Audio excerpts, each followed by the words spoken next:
আয়াত ৬২ ওয়ামিন দুনিহিমা জান্নাতানি।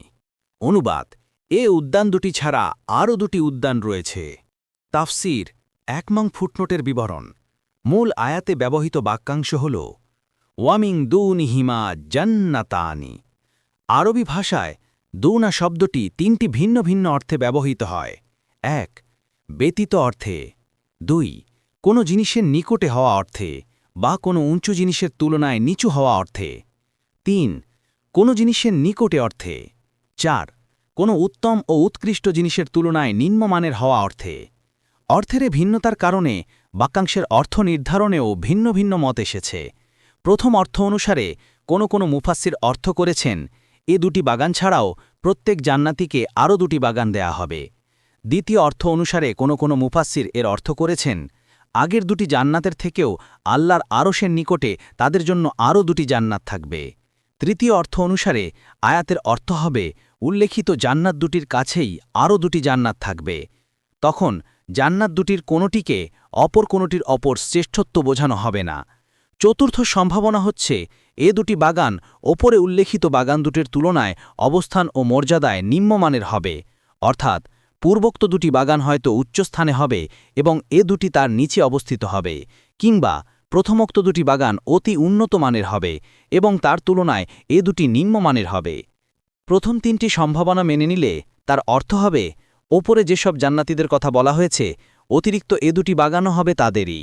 আর চতুর্থ অর্থের সম্ভাবনা মেনে নেয়ার ক্ষেত্রে অর্থ হবে, প্রথমোক্ত দুটি বাগান উন্নত মানের আর শেষোক্ত দুটি হবে তার চেয়ে নিচু মানের।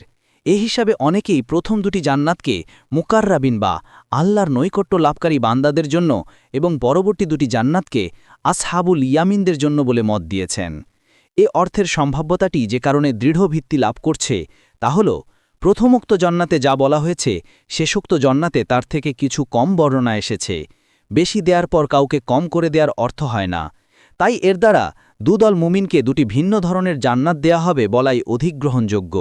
তাছাড়া সূরা আর রহমান আয়াত সৎকর্মশীল মানুষদের দুটি শ্রেণীর কথা উল্লেখ করা হয়েছে। একটি সাবেকিন বা অগ্রবর্তীগণ, তাদেরকে মুকাররাবিন বা নৈকট্য লাভকারীও বলা হয়েছে।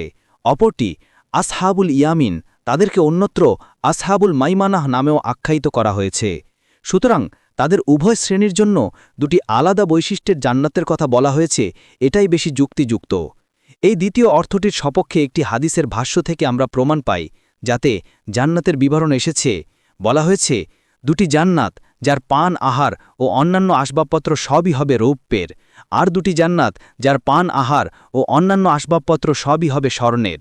স্থায়ী জান্নাতে তাদের ও তাদের রবের দিদারের মধ্যে পার্থক্য শুধু এটুকুই যে মহান আল্লাহর চেহারার উপর থাকবে অহংকারের চাদর।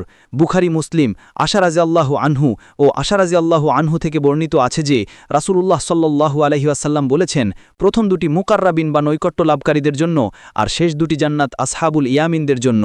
ফাথুল বারী, কিতাবুত তাফসির, তাফসিরে সূরা রহমান।